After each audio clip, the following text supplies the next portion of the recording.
नमस्कार दोस्तों एक बात तो तय है कि भारत अब यहां से पीछे नहीं हटने वाला। मतलब जिस तरह से डोनाल्ड ट्रंप ने पब्लिकली भारत के खिलाफ स्टेप लिया है, भारत की इकोनॉमी को बोला है डेड, यहां पर भारत ने एक बात साफ कर दी है कि हम किसी भी प्रकार का ऐसा एग्रीमेंट नहीं करेंगे, ट्रेड डील नहीं करेंगे जिससे भारत के लोगों का और भारत का नुकसान हो। इसको थोड़ा सा मैं आपको डिटेल से बताऊंगा, क्योंकि कल हुआ क्या कि रशिया के जो एम्बेसडर हैं भारत में, उन्होंने यहां पर यह कह दिया कि भारत के साथ मिलकर एक प्रकार से और ज़्यादा फाइनेंशियल इंटीग्रेशन किया जा रहा है, मतलब डी डॉलराइजेशन की तरफ बढ़ा जा रहा है। डॉलर को एक प्रकार से साइडलाइन करने की अब कोशिश है। तो इसको थोड़ा सा ओवरऑल कॉन्टेक्स्ट में मैं आपको बताऊंगा, काफ़ी कुछ जानने को है। चलिए आगे बढ़ते हैं, लेकिन उससे पहले आप सबको बता दूं, आप में से जो भी लोग यूपीएससी की प्रिपरेशन कर रहे हैं, चाहे 2026 हो 27 हो, कोई भी बैच अगर आप लेना चाहते हैं, मैं आपको फ़ोन नंबर देता हूं, इस पर आप कॉल कर लीजिएगा। मेरी पर्सनल टीम आपको हेल्प करेगी, क्योंकि हमारे बैचेस के अंदर कंप्लीट प्रिपरेशन होती है और इसके साथ साथ पर्सनल मेंटरशिप दिया जाता है। 18 बुक्स का पूरा सेट आपके घर भेजा जाता है। एंड यूज़ करिएगा ये कोड अंकित लाइव, ताकि आप मैक्सिमम डिस्काउंट ले सकें। लिंक कमेंट सेक्शन में दिया हुआ है। देखिए, सबसे पहले तो आप सब बैकग्राउंड जानते ही हैं कि डोनाल्ड ट्रंप ने जो है 25% टैरिफ सभी इंडियन इंपोर्ट्स पर लगा दिया है, और हो सकता है और ज़्यादा टैरिफ लगाया जाए, क्योंकि हम रशिया के साथ ट्रेड कर रहे हैं। तो यहाँ पर एक प्रकार से पब्लिक स्टेटमेंट दिया गया है और कहा गया है कि भारत और रशिया की जो इकोनॉमी है वो डेड है, ऐसा डोनाल्ड ट्रंप ने कहा है। और अभी क्यों? क्योंकि यहाँ पर भारत जो है डिफेंस और ऑयल ट्रेड कर रहा है रशिया के साथ, जो कि ट्रंप को बिल्कुल पसंद नहीं आ रहा। और देखो, सबसे बड़ी प्रॉब्लम ही ट्रंप के साथ यही है। ट्रंप जिसको सोचते हैं कि वो अच्छा है, ये सही है एक समय में, तो यहाँ पर चाहते हैं कि पूरी दुनिया उनके साथ ही चले, हाँ में हाँ मिलाए। लेकिन जब डोनाल्ड ट्रंप कहें कि ये बेकार है, तो पूरी दुनिया कहे कि हाँ ये बेकार है। तो ऐसा तो चल नहीं सकता, क्योंकि ये जो डेड इकोनॉमी का पूरा ये जो मुद्दा आया, जिस तरह से डोनाल्ड ट्रंप ने कहा कि भारत की इकोनॉमी डेड हो गई है, इसको लेकर भारत की तरफ से बड़ा रिटालिएशन आया है। पीयूष गोयल साहब, जो कि कॉमर्स मिनिस्टर हैं, उन्होंने देखिए क्या क्या कहा। 5 मैं आपको चीज़ें बताता हूँ। सबसे पहले उनका ये कहना है कि हमारा कोई भी कॉम्प्रोमाइज़ नहीं होगा नेशनल इंटरेस्ट पर। मतलब अगर कोई ट्रेड डील होता है अमेरिका के साथ, so it will only be agreed to if India's national interest, अगर वो कॉम्प्रोमाइज़ ना हो तो ही हम आपके साथ ट्रेड डील करेंगे। फिर इसके अलावा उन्होंने जवाब दिया डेड इकोनॉमी को लेकर। उन्होंने बताया कि डोनाल्ड ट्रंप एक प्रकार से जिस तरह से रशिया और इंडिया को डेड इकोनॉमी कह रहे हैं, उनका कहना था कि पिछले 1 दशक में भारत ने रैपिड ट्रांसफॉर्मेशन देखा है। एक समय था जब हमें फ्रजाइल 5 इकोनॉमी में डाला जाता था, लेकिन आज के डेट में हम फास्टेस्ट ग्रोइंग मेजर इकोनॉमी में हैं। इनफैक्ट जो पीयूष गोयल साहब हैं, उन्होंने IMF का भी हवाला दिया। जो इंटरनेशनल इंस्टीट्यूशंस हैं, इकोनॉमिस्ट हैं, वो एक प्रकार से भारत को ग्लोबल इकोनॉमी में ब्राइट स्पॉट की तरह देखते हैं। और साथ ही साथ पूरे ग्लोबल ग्रोथ में 16%, ये छोटा मोटा आंकड़ा नहीं है, 16% कंट्रीब्यूशन अकेले भारत की तरफ से हो रहा है।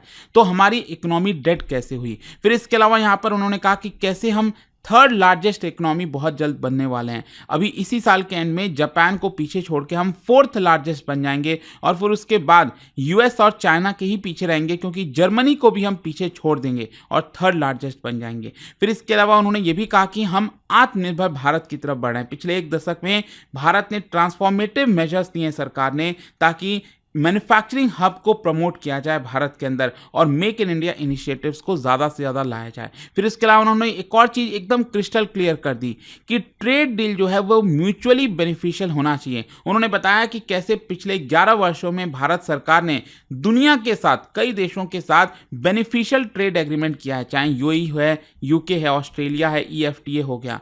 लेकिन पीयूष गोयल का यह कहना था कि दोनों देशों के बीच में तभी ट्रेड डील हो सकेगा जिसमें भारत को भी फायदा हो। डोनाल्ड ट्रंप ये सोचे कि वो भारत के लोगों का, स्पेशली डेयरी सेक्टर, फार्मर्स के लिए जो एग्रीकल्चर सेक्टर हो गया, बहुत मायने रखता है। तो डोनाल्ड ट्रंप बस एक बात ये नहीं कह सकते बिना कुछ, क्योंकि एक्चुअल में अगर आप देखोगे ना, तो डोनाल्ड ट्रंप को क्या चीज़ें रियलिटी पता भी है कि नहीं। वो बार बार कहते हैं कि नहीं ऐसा होना ही चाहिए, लेकिन थोड़ा सा समझना चाहिए कि देखिए, भारत अपना डेयरी और एग्रीकल्चर सेक्टर ओपन नहीं कर सकता।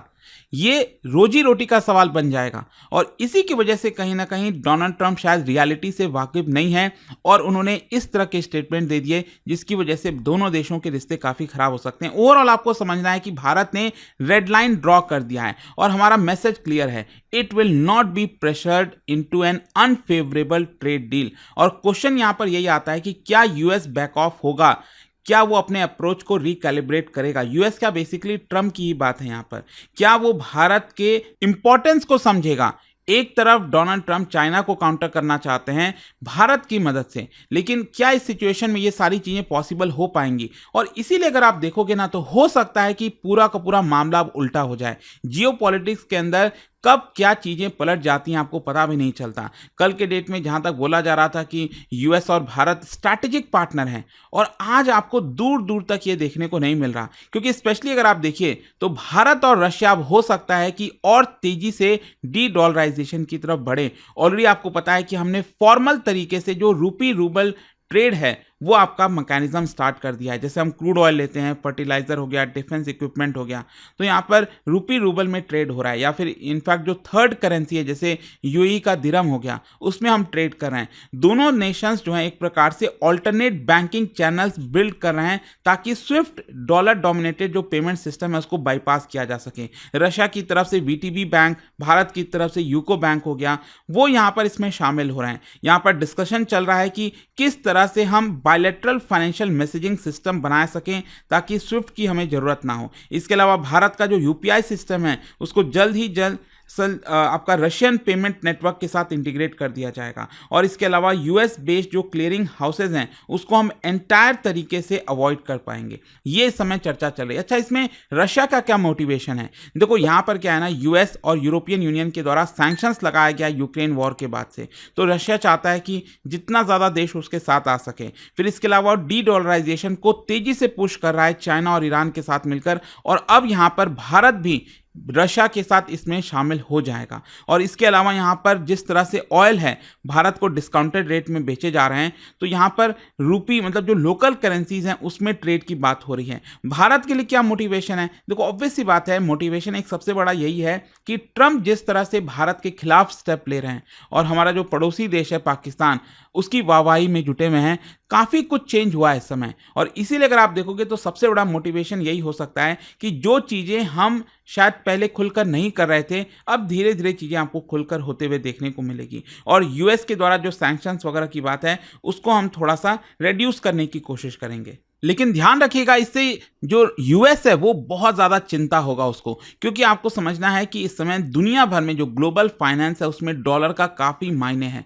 जितना भी फॉरेक्स ट्रांजैक्शन होता है सोच के देखिए, उसमें 88% ये डॉलर शामिल होता है। ग्लोबल रिजर्व, जैसे आरबीआई के पास रिजर्व करेंसीज हैं, उसी प्रकार से जितने भी ग्लोबल रिजर्व्स हैं उसमें 60% कॉन्ट्रीब्यूशन डॉलर का है।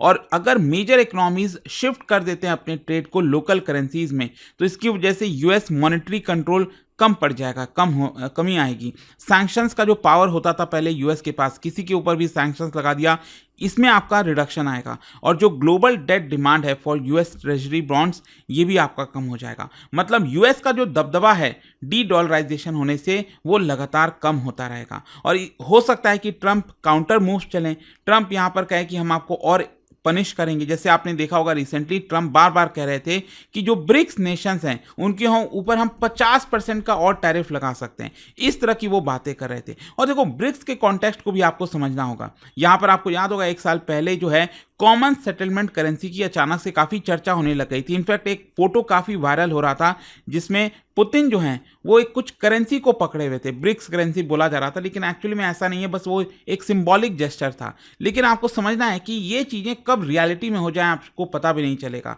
और आपने देखा भी होगा कि ब्रिक्स में और नए मेंबर्स को जोड़ा गया है, सऊदी अरब, UAE, Egypt.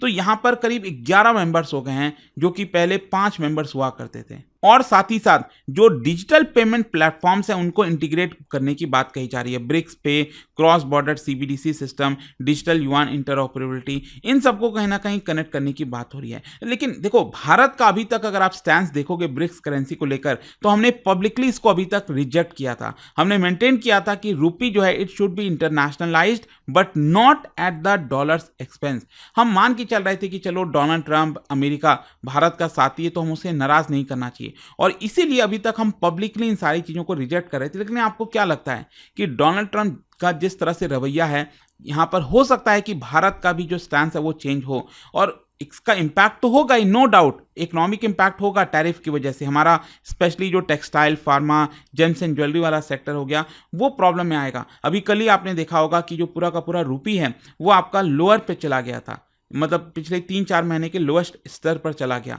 Long term strategic opportunity हो सकती है भारत के लिए, रूपी इंटरनेशनलाइजेशन की तरफ जा सकता है। भारत अपना बायलैटरल ट्रेड लोकल करेंसीज में अलग अलग देशों के साथ यहां पर स्टार्ट कर सकता है। खैर, मैं आपको बता दूं कि डोनाल्ड ट्रंप एक प्रकार से ये जो बयान दिया है उन्होंने, ये जो चाल चली है भारत के खिलाफ, हो सकता है कि यूएस कॉर्नर में चला जाए, क्योंकि पब्लिकली अगर आप भारत को बोल रहे हो, टैरिफ स्लैप कर रहे हो, तो यहां पर आपको समझना होगा कि शायद ट्रंप जो है वो ओवर प्ले कर रहे हैं। मतलब आप भारत के साथ कॉम्प्रोमाइज ना करके पब्लिकली इस तरह के स्टेटमेंट्स देना, कहीं ना कहीं आपको समझना होगा कि भारत को भी तो कंपल्शन होगा। पीएम मोदी भी तो देखेंगे कि डोमेस्टिकली क्या परसेप्शन बन रही है, डोमेस्टिक पॉलिटिक्स कैसी है, इकोनॉमिक स्ट्रैटेजी किस तरह अलाइन कर रही हैं। तो यहां पर यूएस अगर भारत के साथ काम करता तो उसको काफी ज्यादा फायदा हो सकता था, लेकिन अब यहां पर with India making it clear कि हम यूनिलैटरल प्रेशर टैक्टिक्स नहीं झेलेंगे अब अमेरिका का, हो सकता है कि अमेरिका को और डोनाल्ड ट्रंप को अपनी स्ट्रैटेजी में बदलाव करना पड़े। क्योंकि यहां पर ऐसा नहीं है डोनाल्ड ट्रंप ये सोचे कि बाकी देशों को वो धमका रहे थे ना, जैसे कि हम 25%, 30%, 35% टैरिफ लगाएंगे, और वो देश झुक जाता था और डील मान लेता था। ये नहीं होने वाला। अभी जस्ट आप देखो ना, यूरोपियन यूनियन के साथ जो डील हुई है उसमें फ्रांस, जर्मनी, बहुत सारे एक्सपर्ट्स वहां पर खुश नहीं हैं। ऐसा लग रहा है कि यूरोपियन यूनियन को दबाया गया है जानबूझकर।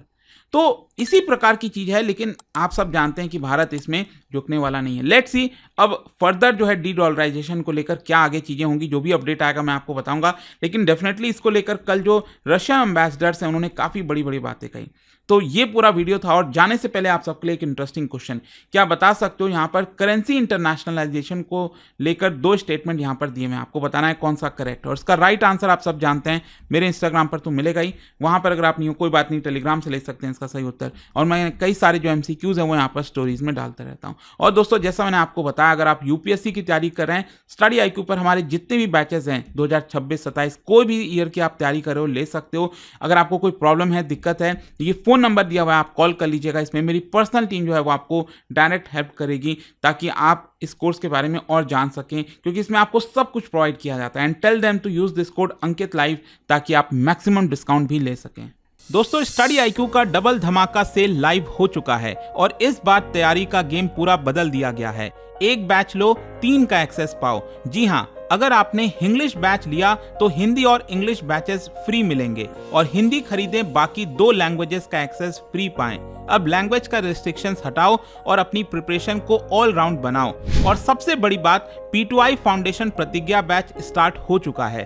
1000+ आवर्स की live classes by India's best faculties, 1-on-1 personal mentorship, hand written notes ताकि रिवीजन हो फास्ट और effective, residential programmes, PRP and MRP।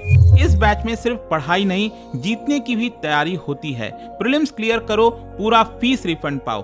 Top performers के लिए हर मंथ 11,000 रुपीज तक के कैश रिवॉर्ड, और डबल धमाका सेल के दौरान 6 महीने की एक्स्ट्रा वैलिडिटी बिल्कुल फ्री। एडमिशन सिर्फ 31 जुलाई तक ओपन है, सीट्स लिमिटेड हैं। यह चांस चला गया तो रिग्रेट गारंटीड है।